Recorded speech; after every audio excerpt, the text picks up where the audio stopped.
Well, here we are, my friends. It's Friday.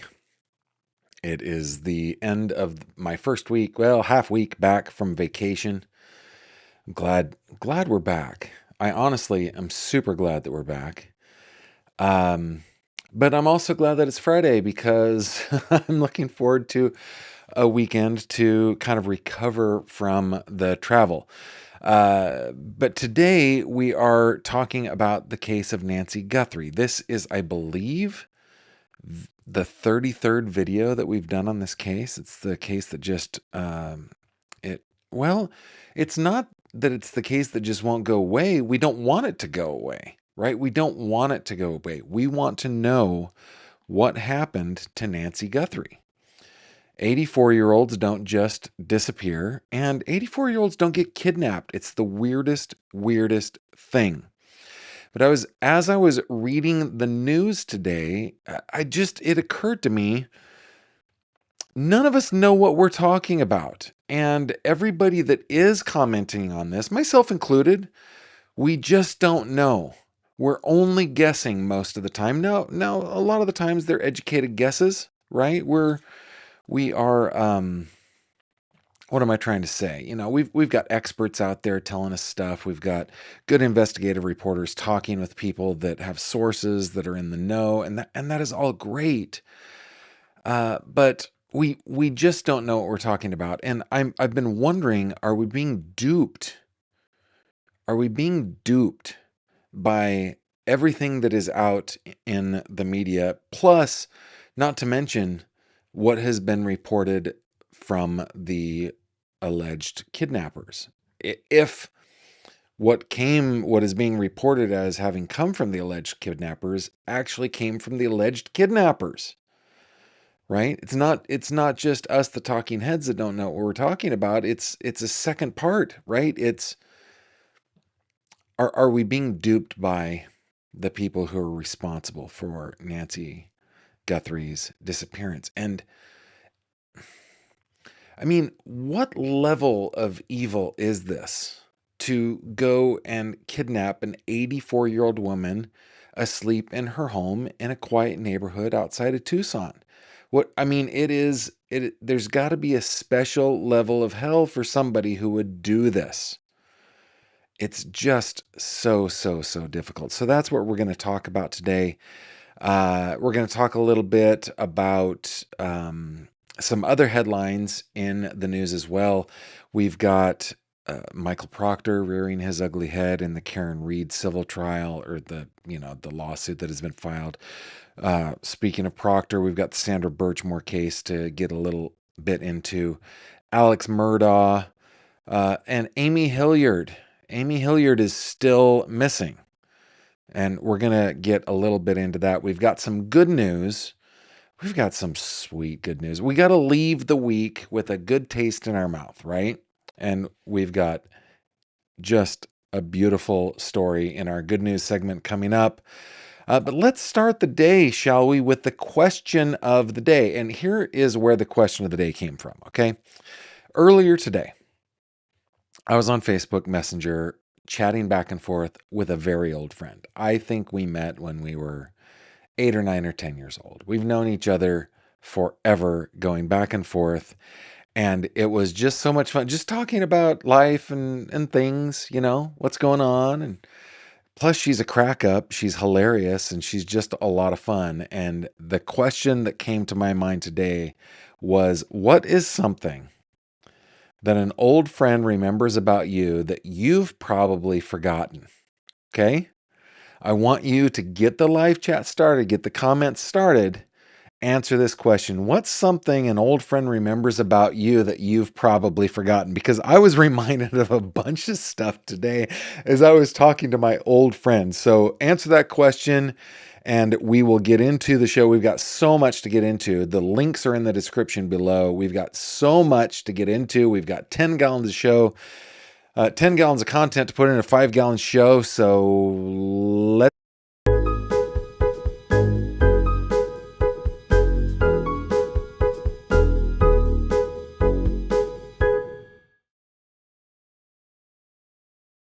This video contains mature themes and discussions intended only for adult audiences.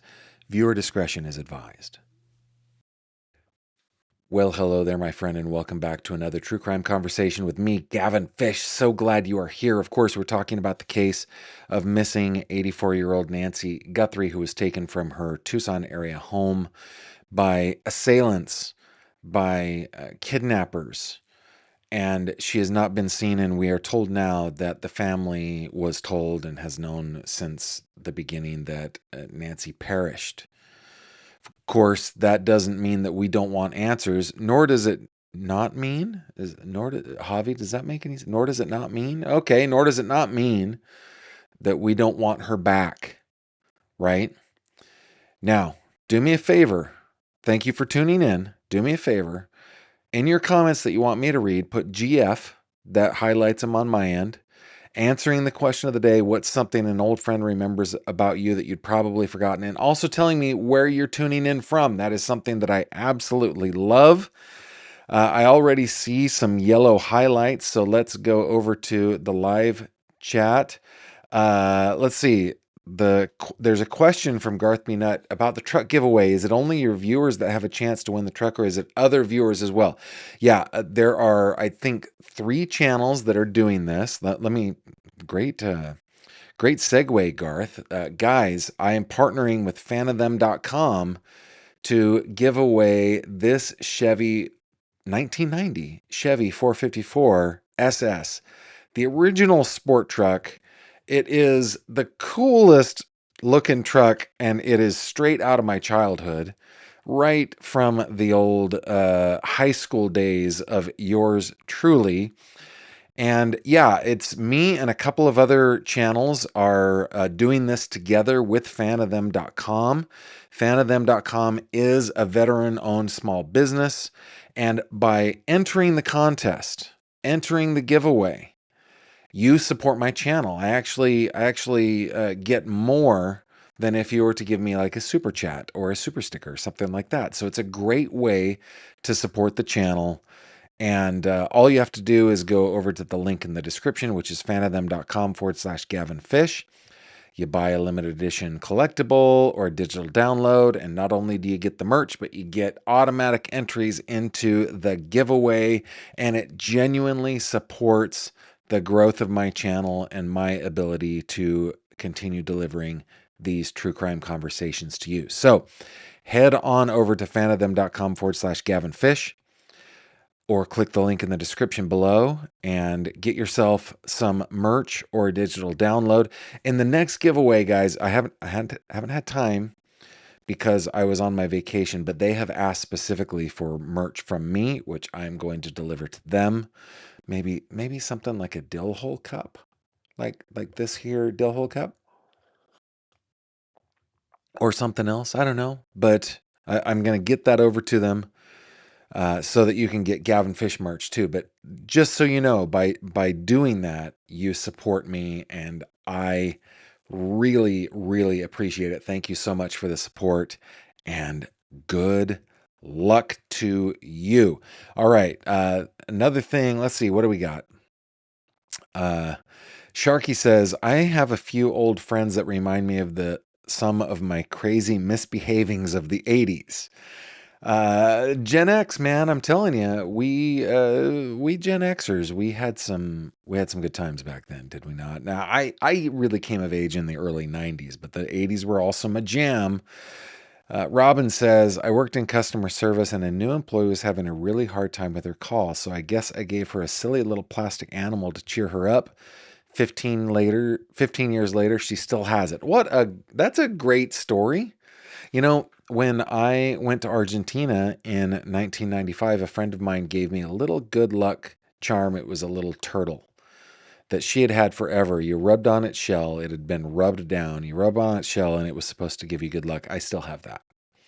I also have a couple other mementos. I won't mention them specifically, but I have a couple other mementos that were given to me by old friends, and they sure do mean a lot. Thanks for sharing that, Robin.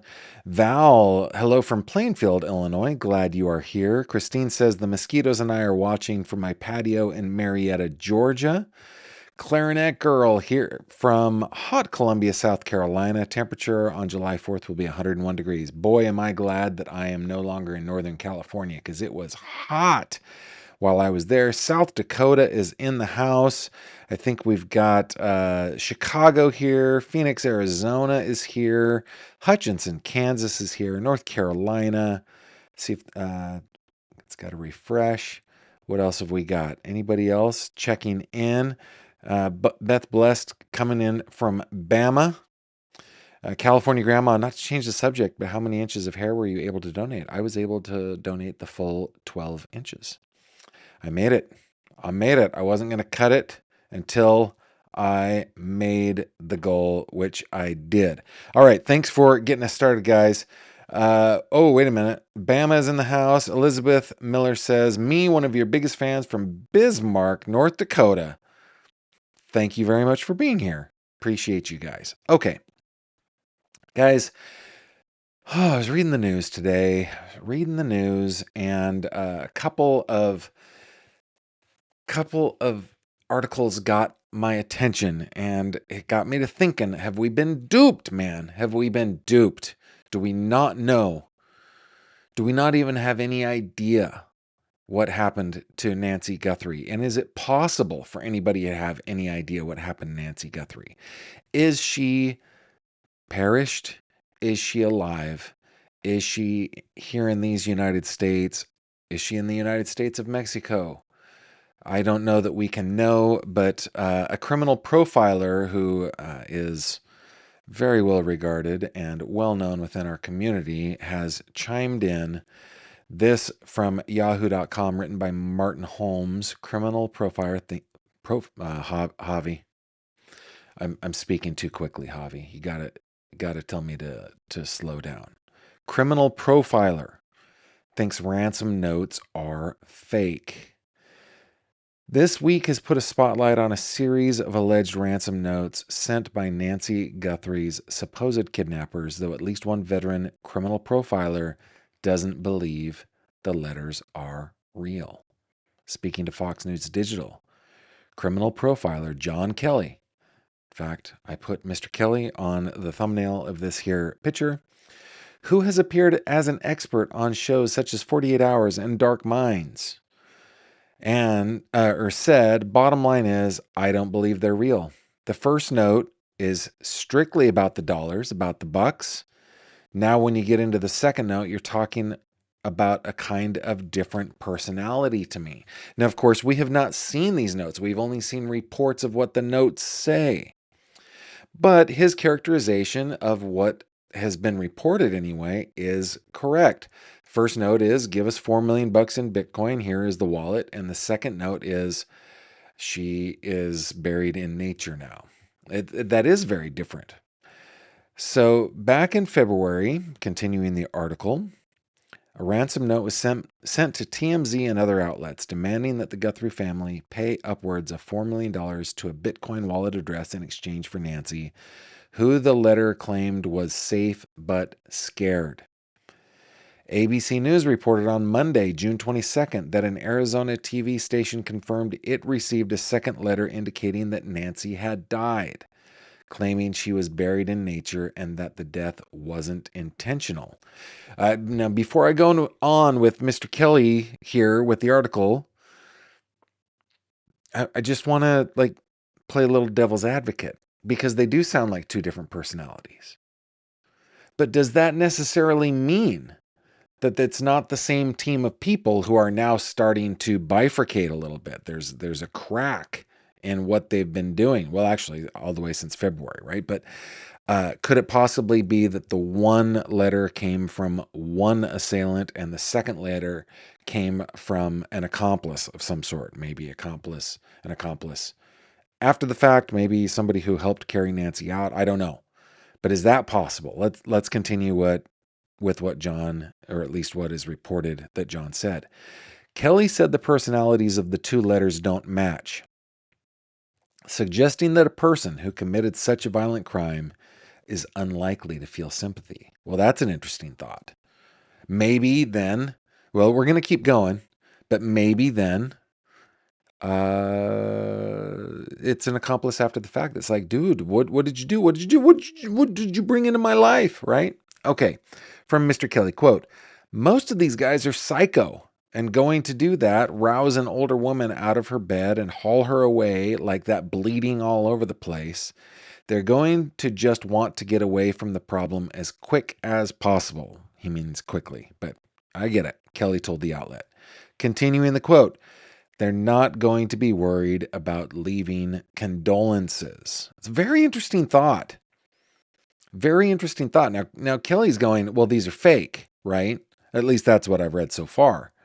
In my opinion, it could just be two different people who are both involved in the crime. But let's see what Kelly has to say. Kelly went on to quote parts of the note saying, quote, she's not with us anymore, was not intentional. Now I see an emotional word, intentional.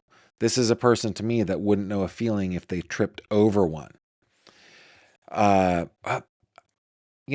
got to defer to the expert. I'm just being devil's advocate here. But I mean, in my cold opening, I talked about how us talking heads don't know what we're talking about. And truly, like, confession time from Gavin. I have no idea what I'm talking about. I am just a viewer like you, right? I've been watching this case. I don't know what it's like to be a law enforcement investigator. I don't know what it's like to be a prosecutor. I don't know what it's like to be a profiler. I just know that I'm concerned about this 84-year-old woman and I want to know what happened to her. Right? And I feel duped.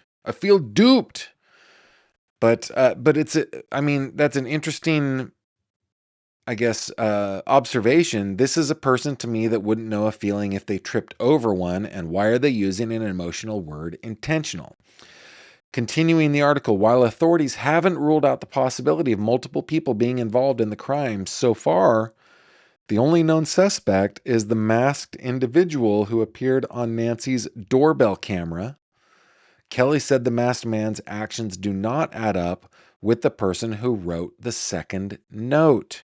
Quote, that's very different than what I'm seeing in the few words that I was able to see. In the ransom note saying that it wasn't intentional and she's buried with nature now, Kelly explained. Continuing, like that should give us some comfort after that whole horrific trial of removing Nancy and freaking torturing her emotionally right out of the house.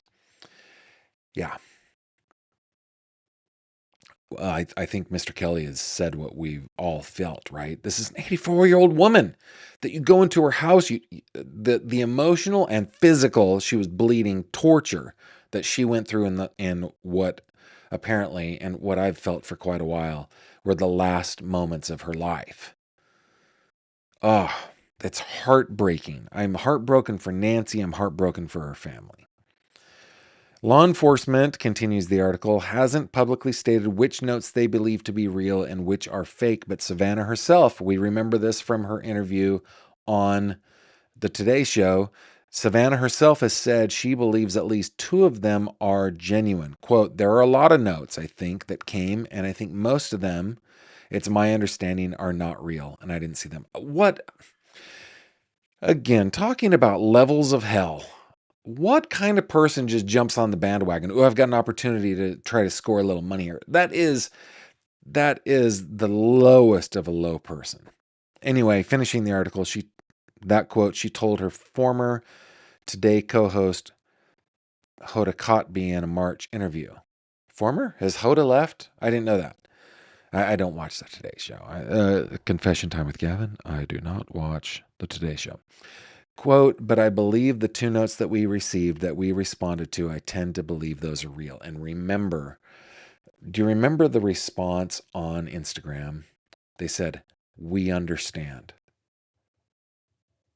And I think looking back now with the knowledge that we've gained, they're saying we understand that our mother is no longer with us. But they want to have her back to celebrate her and to celebrate with her. So what do you guys think? I put it in I'm going to move on to the next article on this, but put it into the live chat what you think. Is it like Mr. Kelly said, where the person in the video, the person who wrote the first note, the person who wrote the second note, they don't jibe, right? Is that what you think? Is it not the same person? Are the notes not real? Are we being duped here? Or do you think it might be multiple people and one of them is just a little bit more emotional? Maybe it's the mother of one of the assailants who wouldn't ever concern herself with turning in. This is, by the way, completely hypothetical, but wouldn't concern herself with turning in her, let's say, criminal son who's gotten away with criminality his whole life, but she does feel some emotional for the children. She is a mother herself, after all, and a daughter herself, after all. Maybe it's something like that. Maybe it's an accessory after the fact. I don't know. I do not know, but tell me in the live stream. Don't forget to put GF in your comments so that I can read it. Okay. Now, talking about being duped, are we being duped? This article really piqued my interest and got me thinking. It is from Patrick Jordevec. I butchered his name. Written in News Nation. Could a new AI study help find Nancy Guthrie? And the AI angle is a little bit different. I mean, a little bit more complex than that. But let's read this article. We'll have a discussion along the way. Okay, a new study could potentially provide the technology for further breakthroughs in missing persons cases, such as the search for Nancy Guthrie. In an Arizona State University study, researchers took dead pig bodies and put them in human clothing to look at how decomposition. Wow, Javi, will you edit that out in post? Thank you.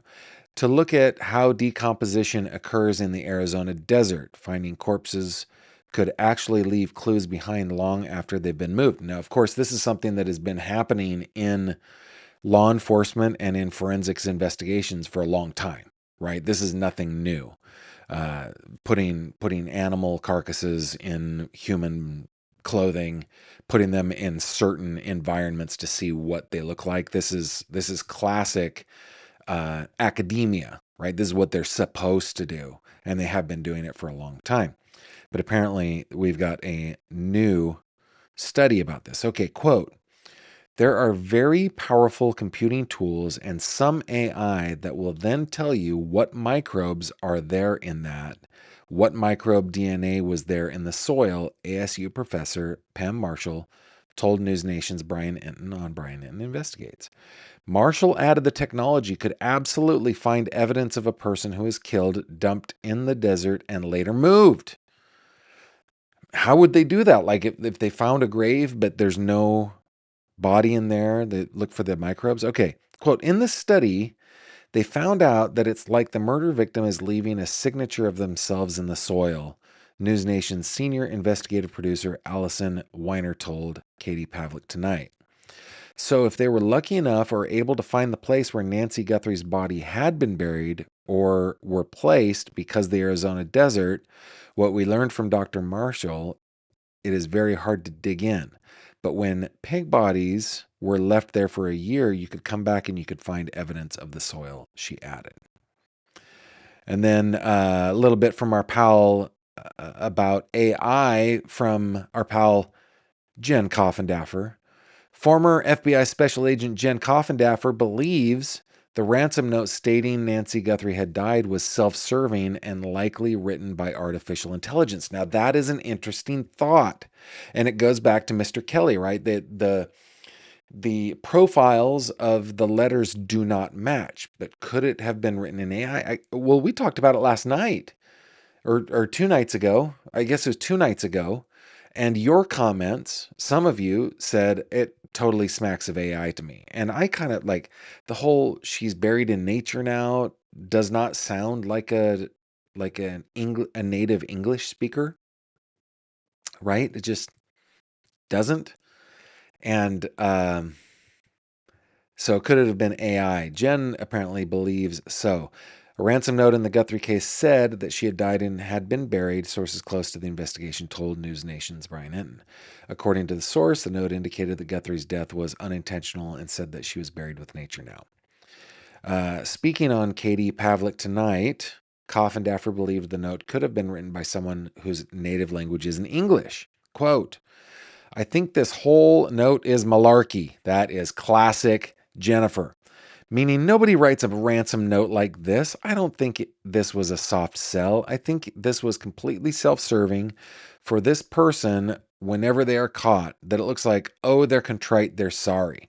Oh, that's interesting. So it is a, what's the word that I'm looking for? That this person expects to be caught. That Jennifer's opinion would be that this person expects to be caught and so is throwing themselves on the mercy of the court of public opinion right now. And when they are caught, there will be some I guess, some evidence of contrition. I don't know. If criminals think that way, then all that does is indicate to potential jurors later on that you had a consciousness of guilt, if that is the case. I mean, I don't want to teach anybody how to get away with murder, but yeah. Okay, let's continue what they're saying. Quote, this was just a flowery I'm sorry letter. It wasn't even a ransom note, and so that's my take. I also really believe this could be an English as a second language person who used AI to write this note. This is reminding me of an old movie, like an old movie. This just occurred to me. What this movie must be like 1980, and was it a TV movie? Let me look it up. 1982. It was a 1982 movie, family film, written and produced by Mark Miller, who played one of the leads, directed by Pierre de Moro. The movie is called Savannah Smiles. Okay? The movie's called Savannah Smiles. Who produced this? Or who released it? I don't even know. It did $10 million at the box office. So it wasn't a huge thing.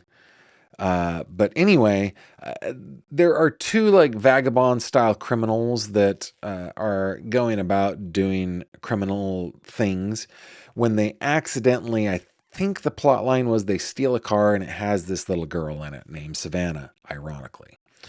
And they don't know what to do. But anyway, one of them is a little rougher around the edges and the other one is kind of like sweet. Right? So that's why it's reminding me of this. Is it possible that there is somebody that is contrite that is involved in this? Jen thinks no. It's self-serving according to Jen. Let's see if there's... A source familiar with the investigation said that it did not offer a direct apology. Airmail reported that the email sent from the same IP address as the earlier note included details about the night Guthrie disappeared. I'd forgotten that little detail. So, same IP address. Yeah, I'm leaning toward two different people. But I don't know. Let me go over to your comments. Let's bring Nancy's picture up. Let's come on over and refreshify here a little bit. Scroll up. Past Perfect Pam says, that is wonderful, Gavin. 12 inches will make a beautiful wig. You are the bomb. Well, thank you. I think it will make maybe a part of a wig. It turns out that my hair is rather thin. Like I'm a 50-year-old man. Not only is it thin in terms of the coarseness of my hair, but it's also just, I don't have very much hair anymore. So I'm sure it will be added to other donations to make a wig. Thank you very much for that. Barb says, why are we only hearing about this now since the letters were sent to TMZ and Savannah back in February? So, according to the reports that we read day before yesterday, The reason for that is that law enforcement requested to both TMZ and to the local stations that received it not to put out information contained in those letters. And apparently they agreed. It's only now that a former reporter from one of the outlets that got an email said on a podcast the whole thing about the buried in nature now, and added a couple of things, right? It's only because of a podcast that we're getting a little more information. I'm sure the Pima County Sheriff's Office and the FBI are like, dude, come on, man. Why are you putting that out there? But let's see. Miss Chivo's Dragon, does the first note really start out with Hi, Savannah? I don't know. I'm Goddess 1950 says, Gavin, I'm over 75 and have been to the funerals of too many of my childhood friends. My family has my fun stories now. A classmate of mine from high school, we weren't close. We knew each other, but we weren't close, passed away, and that's number 12. I put up number 12 from my graduating high school class. So I feel you. Clarinet Girl says, Gavin, I've wondered about two things. Why did Savannah say she was in pajamas? And why is TMZ the point of contact? The TMZ thing is rather strange, right? That somebody would say to themselves, hey, we need to get this letter to the Guthries. I know. We'll send it to TMZ. I mean, you can kind of count on TMZ to report on gossip, so why wouldn't they report on that? I guess. But they also apparently sent it to local media outlets. And I think, why did Savannah say she was in pajamas? She said that in her interview. Maybe she was just trying to humanize her mom a little bit, make whoever might be watching it who is in cahoots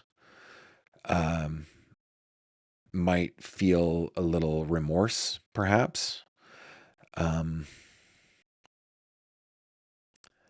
Let's see. Autumn, I know I can see that you are very busy with one particular commenter there. I support your Autumn, by the way, is our lead moderator, everybody. Autumn's rad, as are all three of our moderators. And I support however she wants to moderate. Please keep it classy here. I think Mooney coined the phrase classiest chat on YouTube. Keep it classy, everybody. Keep it classy. And, the word is they, not day. Spelled They, and all caps doesn't do a good thing. Okay, Elizabeth McMaster, somebody who is a frequent commenter and does not use the word day, says, Gavin, I think all the notes are fake. Oh, you know what? That is a possibility as well. They came from the same IP address, but does that mean that they are genuine? Now, Savannah Guthrie thinks, according to that interview that she did, she at least said she thinks that the two are legitimate. I think her words, and this is just coming from my memory, but it was something to the effect of, I tend to believe, so that's not like a commitment, right? But interesting take, Elizabeth, thank you very much. Mooney says, I think some awful, sick, disgusting people are behind the ransom notes and they're fake. So you agree with Elizabeth.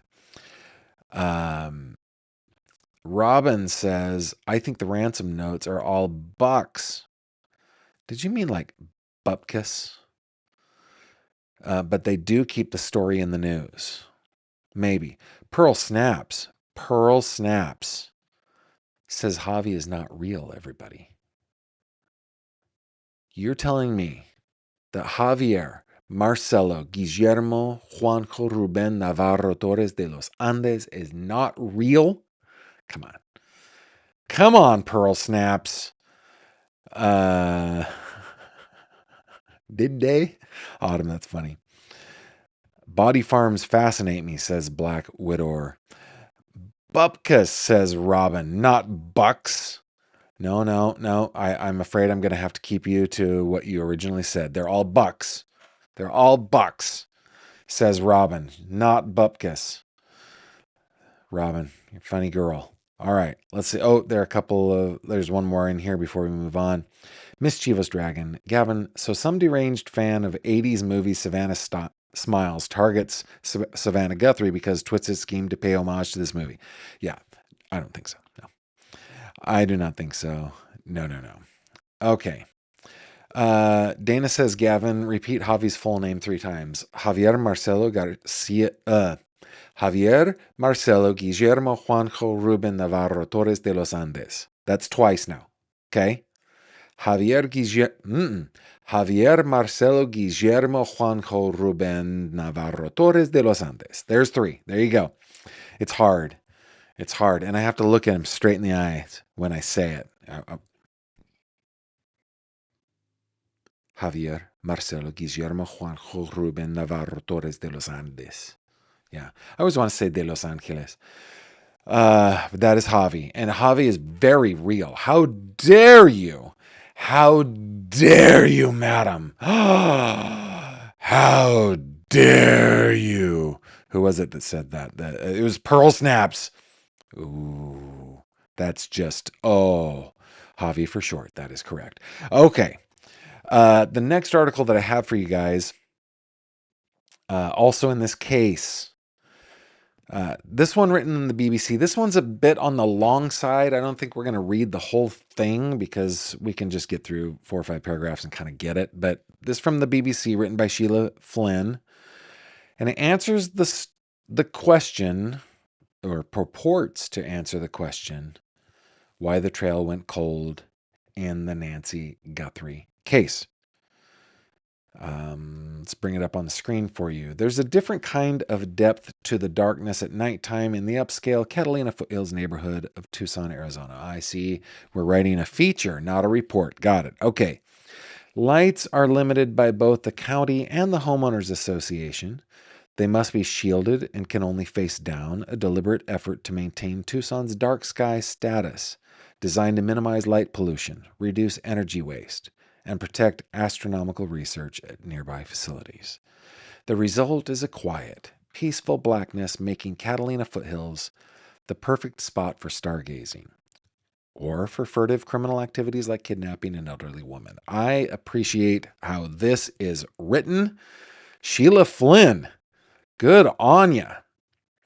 I think that probably should have been an M dash, but I know that a lot of people are worried about M dashes these days because AI is so fond of them. Okay, that's what happened overnight on the 31st of January when 84-year-old Nancy Guthrie, mother of U.S. television presenter, we call them hosts here, Savannah, was pulled from her bed. The assailant or assailants vanished into the dark sky night with the church-going grandmother. And the case ever since has been nearly as obscured as the Catalina foothills after nightfall. Very poetic. Beset by everything from tricky terrain to law enforcement infighting. The list of challenges facing the investigation into Nancy Guthrie's disappearance goes on and on. Listen, M dashes are your friend, okay? The space doesn't do it for me, but okay. And perhaps goes some way toward explaining why answers remain elusive nearly 5 months after the 84-year-old was abducted from her Arizona home. The lack of resolution with no suspects identified and no information as to where Guthrie was taken.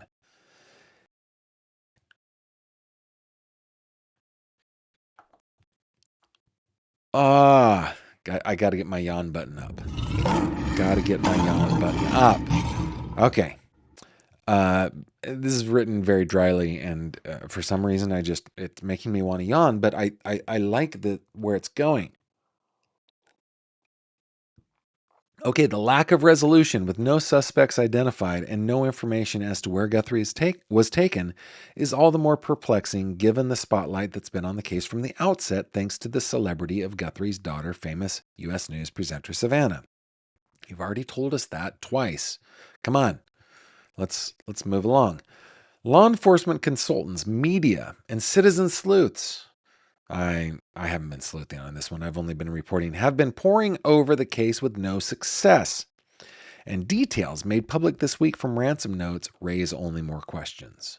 The Guthrie family believes the notes, received in the days after the crime, to be real. One of them allegedly demanded millions in Bitcoin. The second allegedly said she had died while expressing regret on the part of the writer. See Jen Coffendever's comments, Mr. Kelly's comments. Okay. And the simple possibility of a kidnapping gone awry could be one explanation for why the case seems stalled, according to experts. Though the Pima County Sheriff's Department says it remains active and ongoing.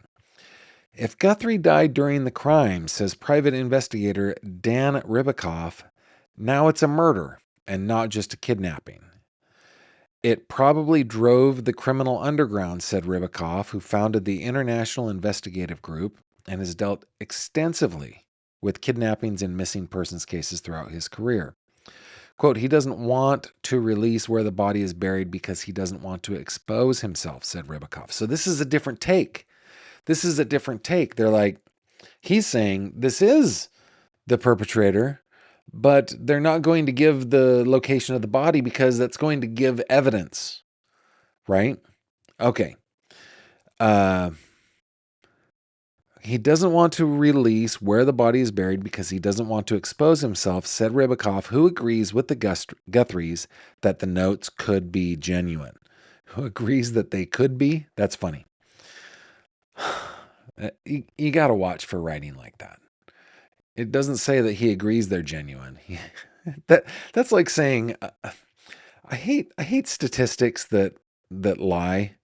I can't come up with a good reason for the. Oh, here's one that I heard. 1 in 3 men could be sexual assaulters. Like, that doesn't make any sense. Yeah, 3 in 3 men could be. 0 in 3 men could be. Like, what is the actual? I hate that kind of stuff. And the way this was written. Okay, listen. I liked the way this article started, but I'm not loving it. Okay. If the kidnapping had gone according to plan, he says, there'd likely be a better chance of a happier ending and even arrests. Quote, I believe that a ransom would have been paid. She probably would have been released, causing additional leads to be generated. Blah, blah, blah. Okay. Maybe through IP addresses.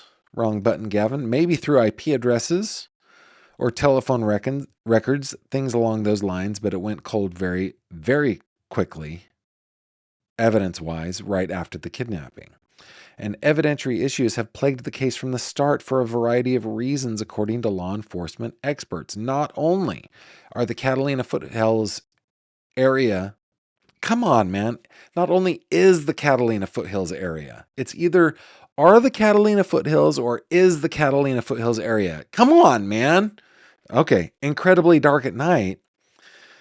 But the region is also filled with terrain that makes it easy to hide and hard to find evidence. Quote, the Tucson Valley, if you look at it, is rimmed by 4 mountain ranges, and they're pretty rugged, and the Catalinas are the most rugged, and Guthrie's house is right at the base of the Catalinas, says consultant David Smith, who spent 17 years in Arizona law enforcement, including a time as a police officer in Tucson. The location of the home from which Guthrie's taken. Yeah, we know. You've already said it. I can't finish this, but okay. So we've got terrain. We got lots of stuff. So much traffic. Hard to pick out footprints. Geographic challenges. On top of that, local versus federal feuds have complicated the investigative effort, they said. Kash Patel claimed that they were kept out of the investigation for 4 days. Evidence was sent to not the FBI lab in Quantico, blah, blah, blah. So lots of different things that we have reported about this whole time. You know what? Listen, Sheila, listen. Maybe it is a difference between us Americans and you Brits. And of course, like, you have the claim to the King's English, but I was tripping over your article, man. Not tripping in like the good psilocybin mushrooms way. Tripping as in stumbling over the way you're writing the article is killing me. So the trail went cold because of a bunch of different things. That's really what it boils down to. The terrain, the the lack of light, the feud between investigators, the sending evidence not to Quantico but to private labs, all that stuff is what Sheila is telling us, while also telling us the same facts multiple times throughout the article. It drove me nuts. So I got to move on. Ooh, you know what? Hey, Wanda, I need to clear the palate. I need to clear the palate of the the anger and the hard feelings I have towards Sheila Flynn. Could you just give me some transition music? Just for those of you who don't know, hold on. Just Wanda is our music director. She has the hands of the Hydra. She can play all the instruments at the same time. Okay, Wanda, give me some transition music. Let me get out of this. Okay, taking deep breaths. This is Gavin relaxing. Wanda, very well done. Oh, the horn section, Wanda. Oh, did I hear a slide whistle, Wanda? Oh, she is so good. Okay, I'm good. Go ahead and stop it, Wanda. Oh, that was good. Okay, I can move on now. I can move on. Let's move on to an article written by Effie Orphanides. Guys, what is the question of the day? Are we being duped? Are they real letters or are they not? Is it the same person or is it not? Is it English as a second language using AI or is it not? Is it people that are just like, hey, wouldn't this be fun to torture people and jump in here, or is it not? Are we being duped? That's my question. Okay, maybe we'll find answers here. From parade.com, written by Effie Orphanides. Nancy Guthrie update. FBI expert explains timing of shocking ransom note news. Actually, this is a question that we had a little bit earlier, right? Here we go. More than 4 months after Nancy Guthrie disappeared, new details about the ransom notes. You know what? I'm not over it yet, Wanda. I'm still really upset at Sheila. Can you give me a little bit more? Ooh, jazz. Yeah, jazz is going to do it for me. It's calming. Okay. I like the little rim shots. It's really nice. Okay. Thanks, Wanda. Thank you. Well, okay. More than 4 months after Nancy Guthrie disappeared, new details about the ransom notes tied to the case have emerged, leaving many wondering why this information is coming out now. Parade reached out to retired FBI Special Agent Jason Pack for insight into the latest developments and what the timing could mean for the investigation. Why now? Because 5 months in, the fire needs fresh wood, Pack says. The subject went silent. The digital trail hit a wall. Tip flow on even a high-profile case like this one starts to thin out over time. That's just human nature. The news cycle moves on. Releasing this now likely wasn't a surprise to the Guthrie family or investigators. So what I said before, at least according to Mr. Pack, is incorrect. That it's somebody, I said somebody left, you know, Arizona Family Now, or what it was called, went on to a podcast and released this information. And that is indeed what happened. But Mr. Pack is saying, now this is probably on purpose. Continuing the quote, the FBI's Victim Services Unit doesn't leave families in the dark, Pack continued. They stay in contact. They share what they can. A family with the resources and connections the Guthries have almost certainly has their own people looking into this as well. Something I've never reported on. I think that we've all suspected it, but yeah, they may have a team or multiple teams, or maybe, I don't know how many people looking into this privately. Timing matters in these decisions. This is continuing the quote, the worst outcome would have been for this to break early while there was still a live chance of communicating with whoever, he meant to say whomever, took Nancy while the evidence was fresh, while operational details needed to stay quiet. Close quote. Pack believes that window seems to have passed and that investigators needed more tips. He goes on to point out that the information was known by some as the ransom notes were sent directly to media outlets such as TMZ. However, the details weren't released. Quote, some of that is professional judgment. Some of it is probably respect for the Guthrie family specifically. But restraint has a shelf life, and when the story starts moving through other channels anyway, it's going to come out, Pack said. So he seems to be kind of contradicting himself. Was it done purposely, or was it just that the time has passed? I don't know what he's saying, but okay. Continuing down, blah, blah, blah. The case is still active. Okay, so that is what Mr. Pack thinks. I want to take a minute. Let's take a minute and go over to your comments. Let's just see what you guys are saying over here. Let's take a break. Let's see. Seashore CJ is checking in from Minnesota. Pearl Snap says you have to type 2 dashes when you type an M dash, or you could just, do the command option dash. Yes, that is true. I don't want single dashes. It's killing me. Unboxed Life with Lori says being duped.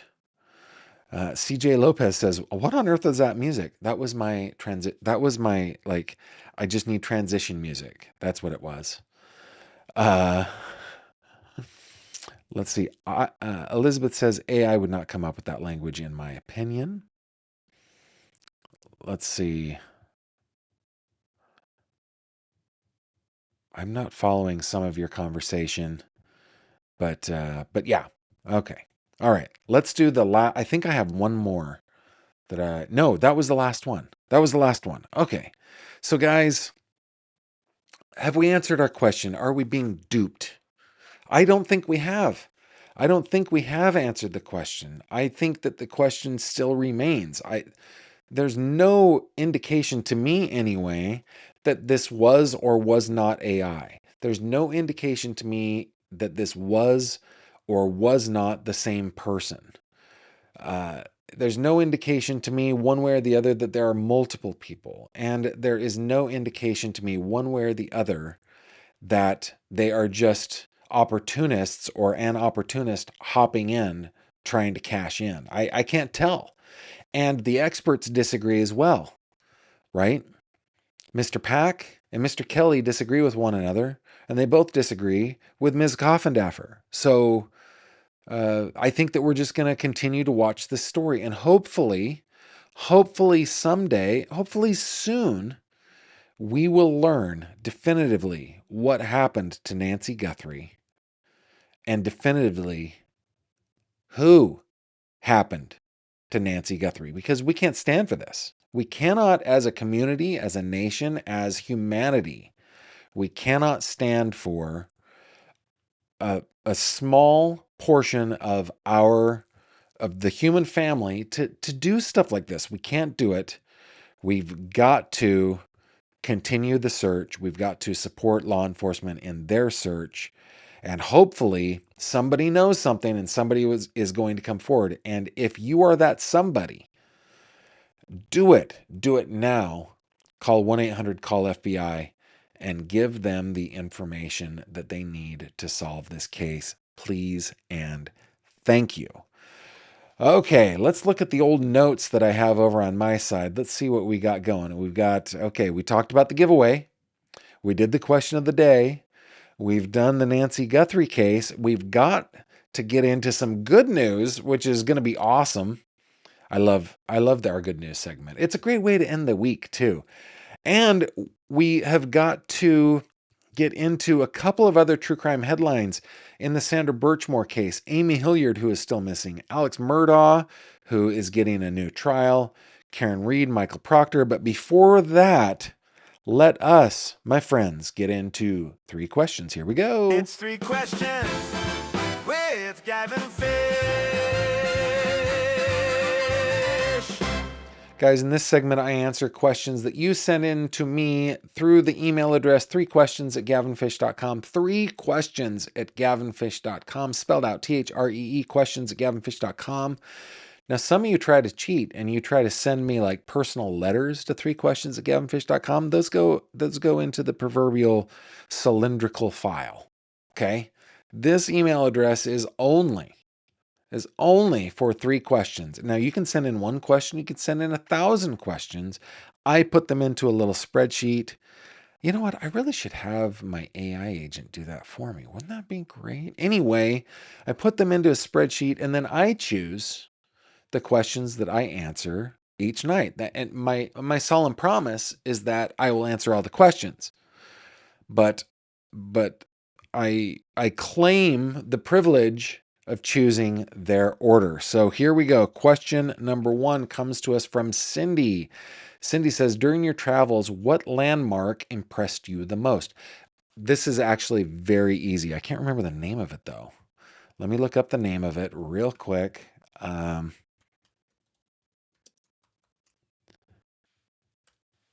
It's just called the Lion Monument.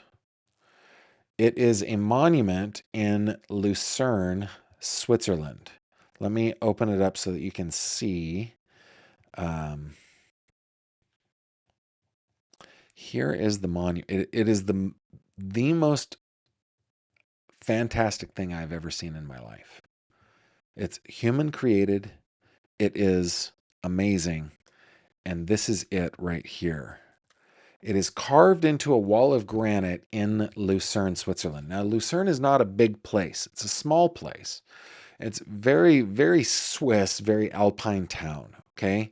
And you think, hey, I want to see this lion. I need to be at a place where there's a giant cliff. Well, in Lucerne, there is like this pond and there is this cliff. And this was carved into it. It is magnificent. And if you can kind of see there, it depicts a lion laying on shields and broken lances with a broken lance in its side. The lion is dying. It is fabulous and spectacular. And it commemorates, I need to look this up. It was done by Thorvaldsen. It was hewn in 1820 and 1821. And it commemorates the Swiss guards who were killed in 1792 during the French Revolution. And it is magnificent. I mean, guys, it is magnificent. It is my favorite thing that I've seen in all my travels. For those of you who don't know, I traveled for business and traveled all over the world. I've seen so many places. I'm Johnny Cash. I've been everywhere.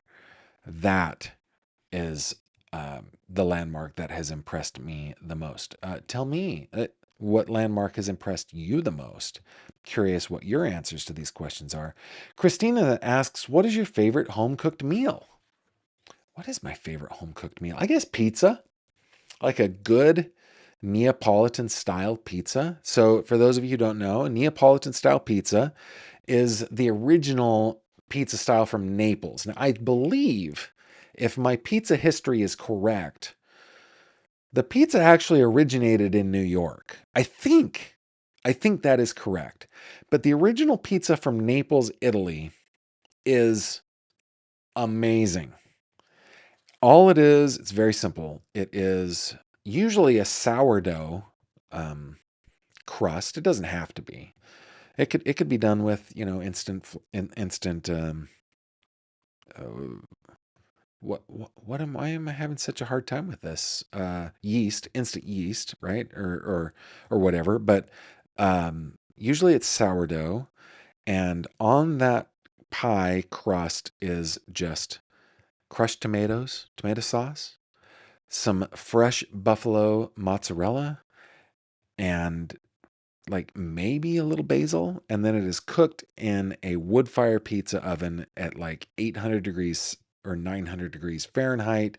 It takes about a minute to cook it, and it is delightful. Now, I am a person who is a connoisseur of good pizzas. However, a couple of years ago, one of our children was diagnosed with celiac disease, and so we don't have gluten in the house anymore for that child's safety and well-being. So I don't do it anymore. Um, I suppose I could try to find a gluten-free recipe that I would like. I probably should do that. I've tried a couple things and I've failed. But yeah, my favorite home cooked meal is Neapolitan style pizza. It is delicious. It is delightful. It is lovely. And you can make your own mozzarella cheese. It's not all that hard. Here in the States, it's not going to be buffalo mozzarella most of the time, but it's the fresh mozzarella is the key, and the quick bake time. That is the second key. Tell me what your favorite home cooked meal is. And number 3, from Diane, how do you ensure continuous learning and personal development throughout your life? This is a deeper question than what is my favorite food. Um, Diane, I read a lot. I read a lot, a lot. And most of what I read is nonfiction. And it doesn't, I mean, I read books too. This year I am reading some classics, some fiction books, which teach us so much. Speaking of the French Revolution, I started the year off by reading A Tale of Two Cities. So yeah, I read and read and read and read, and I don't know if it ensures continuous learning and personal development throughout my life. The other thing is I talk with people with whom I disagree, and I do so in a happy manner, and I don't argue with people. I tend not to argue with people. I tend to uh, express my opinion or things that I know or believe I know. I guess that's what an opinion is. But I do so calmly and happily because I just refuse to hate people, and that's just my jam. So that's probably another thing is I talk to a lot of people with myriad points of view, often different than mine, and I enjoy it. I recently had a conversation with an old friend late at night outside a pool hall. We stood there for like 2 or 3 hours. Felt like that anyway. It actually didn't feel like that. It only felt that way because my poor wife had to stand there the whole time too, and she was so tired. But and learned more about him than I thought was possible because I've known him since I was 8 years old. Right. So, yeah, I guess that's it. I read a lot. I talk a lot with people, and I listen to the people I talk to. So those and bonus points for those of you in the live chat and in the comments who can tell me your answers to these questions. What's in your travels? What's a landmark that has impressed you the most? What is your favorite home cooked meal? And how do you continuously learn and grow throughout your life? And while you are busy telling me, getting your thumbs ready, your little typey fingers ready, put it in the chat. Let's hop into a couple other headlines that are happening in the world of true crime. Here we go.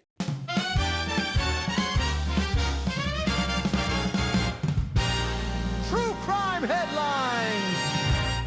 Okie dokie, guys. In the Sandra Birchmore case, coming on over to Acrobat, accused killer cops' lawyers want feds to reveal their case into police corruption. We talked about this a little bit, but a couple days ago, but there's more news coming out of it. Sandra Birchmore, the pregnant young teacher's aide, federal prosecutors say was murdered in 2021 at the hands of a Massachusetts police detective who then staged her death to look like she had done it to herself, was allegedly a witness to staggering corruption in the years before her death. Her suspected killer, Matthew Farwell, was one of multiple police officers who are now accused of grooming Birchmore after she joined a police mentoring program in the town of Stoughton, Mass, before exploiting her for years, essaying her. I can't say it because of YouTube, but you guys know what I mean. Allegations that led the FBI to step in to investigate her homicide, which went unsolved for nearly 4 years. In August 2024, Farwell was arrested in a dramatic takedown by the FBI and is now being held without bail in connection with the murders of Birchmore and her unborn child, a baby boy.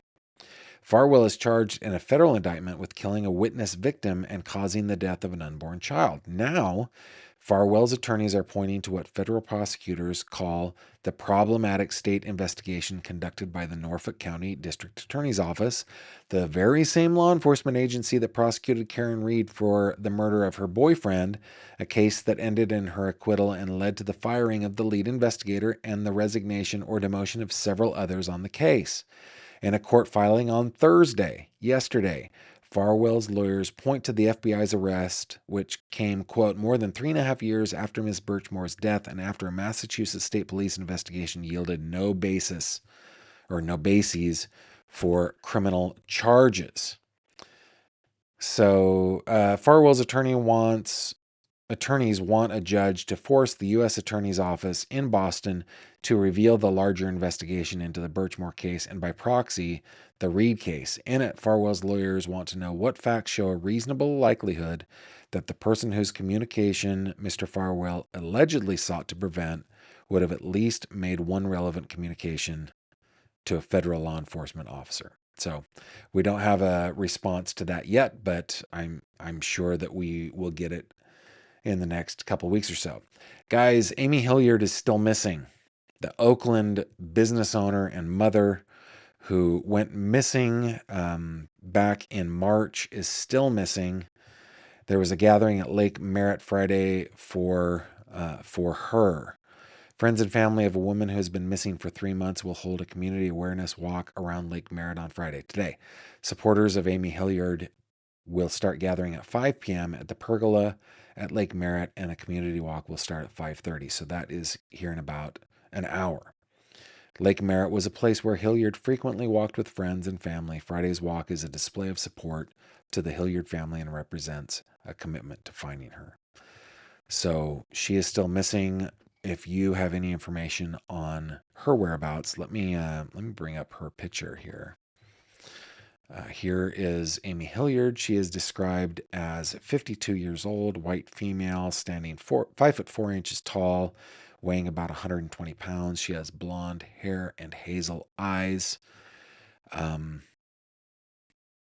If you know of her whereabouts, please call the Oakland Police Department at 510-238-3641. Alex Murdaugh's defense drops request to appear unshackled at pretrial hearings. Poor guy wanted to be in regular clothes, written by Sarah Rumpf-Witten on Fox News. Alex Murdaugh's lawyers say prosecutors are trying to turn his next courtroom appearance into a spectacle. The convicted former Low Country lawyer had asked to appear unshackled and in civilian clothes at trial and in televised pretrial hearings as he awaits a new murder trial in the killings of his wife Maggie and son Paul. But after prosecutors accused him of seeking special treatment, Murdaugh's defense team withdrew the request, saying they would not waste court time arguing over the optics of a status conference. Quote, if the state wants to use that for a public spectacle, so be it, the defense wrote. Mr. Murdaugh will not waste the court's time at the upcoming status conference arguing about the optics. Okay, then why did you put in the request? That is the dumbest. Okay, let's move on. All right, the next one. Last one before we get to good news. Don't forget, you guys have an assignment. You're answering the questions. Favorite food, in your travels, favorite spectacle, and how do you self-improve? All right, former Massachusetts State Police Trooper Michael Proctor deposed in Boston officer's wrongful death lawsuit. Proctor was deposed. Okay. A status hearing in the wrongful death lawsuit filed by the family of Boston police officer John O'Keefe against Karen Reed and 2 Canton bars was held Friday at Plymouth Superior Court with attorneys appearing via Zoom. During the hearing, attorneys for Reed disclosed that former MSP trooper Michael Proctor sat for a deposition on Thursday as part of the civil case. Yeah. Proctor, who was the lead investigator in the criminal case against Reed, was fired by the MSP ahead of Reed's second murder trial, and we know all about that. The next hearing, status hearing, is July 16th. I bet that deposition was interesting. interesting, I think. I wonder what his answers to those questions were. The questions, I think I can guess. The answers probably include a lot of humana, humana, humana, bubada, humana, humana. I think there was a lot of that. And yeah, I hope that the deposition gets attached to some public filing. Please, Karen Reed. Please, Karen Reed team. Please attach that as an exhibit in some kind of public file so that we can read it. I likely will be unable to read it on air because there are just things that I just can't say and won't. But please attach it. Please, please, please. I want this guy to feel the shame. He probably doesn't even feel it, but I want him to feel the shame of who he is and what he feels and does and says. I want him to feel it. All right. Hey, Wanda, we're going to do good news now. Have you got your barber shop quartet all ready to go? You guys are warmed up. You ready to go? All right, let's hit it. Here we go. Glad tidings fill the air today.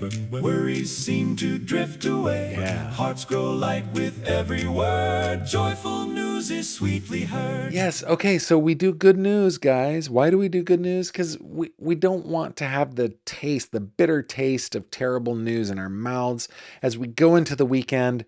We want good news. Fun fact, Wanda, our music director, is the bass in that barbershop quartet.